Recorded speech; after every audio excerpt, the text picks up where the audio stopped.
ជំរាបសួរបងប្អូនឥឡូវយើងមក view account Free Fire បងប្អូនណាចង់ទិញ account Free Fire របស់ខ្ញុំនេះបងប្អូននេះមកកប់សេរីបងប្អូនសេរីនេះ season 5 season 6បងប្អូនតែដែលលេងទុកចោលយូរបងប្អូននេះពង slow បងប្អូនអើយវាពង slow ចាំតិចទេចាំខ្ញុំមើល skin អ្វីដែលតែទុកយូរហើយបុកយូរដែរបងប្អូនចាំមើល skin ទាំងអស់គ្នាឥឡូវវាពង slow អត់ដើរអាចគោបាត់ហើយអត់ដើរខនខ្ញុំលេងហ្នឹងមែនចាំមើលនេះសិនបងប្អូនអត់ស៊ីវ៉ាធ្វើទុកអត់តោះហើយបងប្អូនអើយចុះ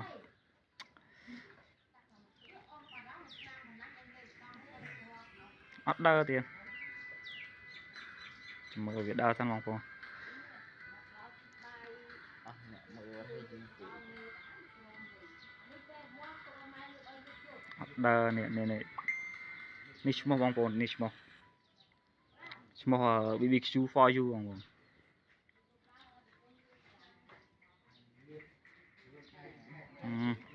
ក្រមហើយបងប្អូនអើយ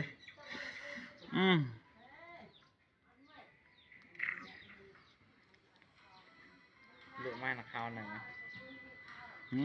លក់ទូថ្លៃលក់ម៉ែនហើយលុយត្រូវការទិញអីចាជាទិញលេងទុកចោលទុកយកលក់តណែបងប្អូនកប់សេរីមកបងប្អូនតោះទៅមើល skin កំភ្លើងវិញបងប្អូននេះទៅមើល skin កំភ្លើងបងប្អូនណែfor you មាន7បងប្អូនមាន7ដើមសិតសេរីចាស់ណែបងប្អូនអត់មានថ្មីសេរីចាស់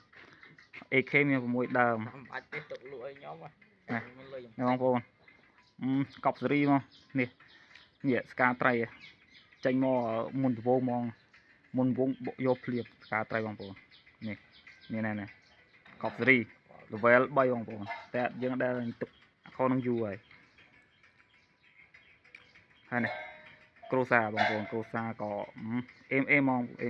គ្រូសាបងប្អូននិយាយថាខោនឹងអេម level 65អាចជាក់បងបើចង់បានអាចឆាតមកខ្ញុំបានអរគុណ